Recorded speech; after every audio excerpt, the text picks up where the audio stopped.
গ্রাম বাংলার ভোর মানেই একসময় কাঠের ঢেকির ছন্দময় শব্দে ঘরের আঙিনা মুখর হয়ে থাকত। ধান ভানা, চাল ছাটা সবই হতো এই ঢেকিকে ঘিরে। কিন্তু সময় বদলের স্রোতে হারাতে বসেছিল এই প্রাচীন যন্ত্র।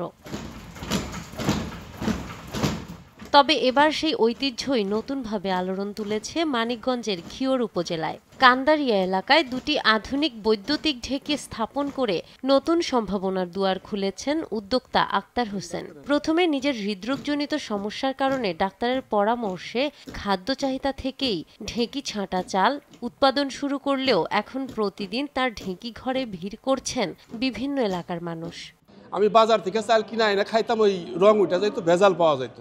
তখন আমি নিজেই ঢেকি বসাই, বসানোর পরে আমি নিজে খাই এবং অপরকে খাইতে বলি। এখন বিভিন্ন জায়গায় প্রচার হয়ে যাওয়াতে আমার উৎপাদনের দিকে চাহিদা বেশি। এখন আমার প্রতিদিন প্রায় 400 কেজির মতো চাউল হয়। আক্তারের ঢেকি ঘরে কাজ পেয়েছেন স্থানীয় 2 নারী সহ 4 জন কর্মীও। প্রতিদিন 5 মণ ধান ভেনে 4 মণ পর্যন্ত লাল চাল বাজারজাত করা হয় এখান থেকে। শুধু মানিকগঞ্জ নয়, দেশের প্রায় 40টি জেলা থেকে অর্ডার পাচ্ছেন আক্তার। পূর্বে গ্রাম অঞ্চলে মুরব্বীরা আগে তো ঢেকি দিয়ে ধান বানতো, চাউল বানতো আর কি, কিন্তু বর্তমানে তো ঢেকির চল তো চলেই গেছে। ইয়াং জেনারেশন যাদের বা ব্যবসায়ী যাদের করে, তাই এদের মধ্যে এই জিনিসটাকে ছড়াই দেওয়া যেতে পারে। 30-40টা জেলা থেকে এই চাউলের অর্ডার আসে। অনলাইনগতভাবে কুরিয়ারে অর্ডার দিলে মানুষ এই চাউল কুরিয়ারের মাধ্যমে তাদেরকে পাঠানো হয়। 5 জন মানুষ কাজ করি, 500 কেজি চাউল উৎপাদন হয়।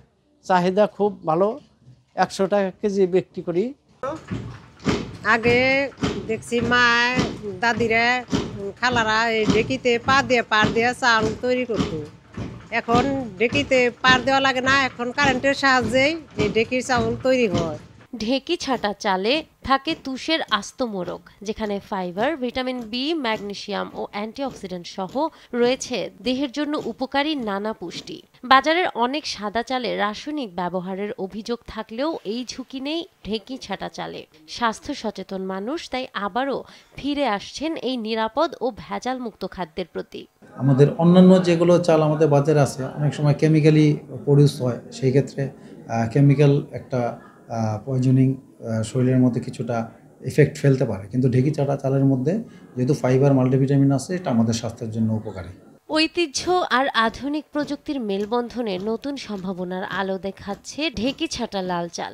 সঠিক প্রচার ও প্রসার ঘটানো গেলে হয়তো বাণিজ্যিকভাবেও আরও লাভবান হবেন উদ্যোক্তারা। নাহার বৃষ্টি, নিউজ ডেস্ক, দেশ টিভি।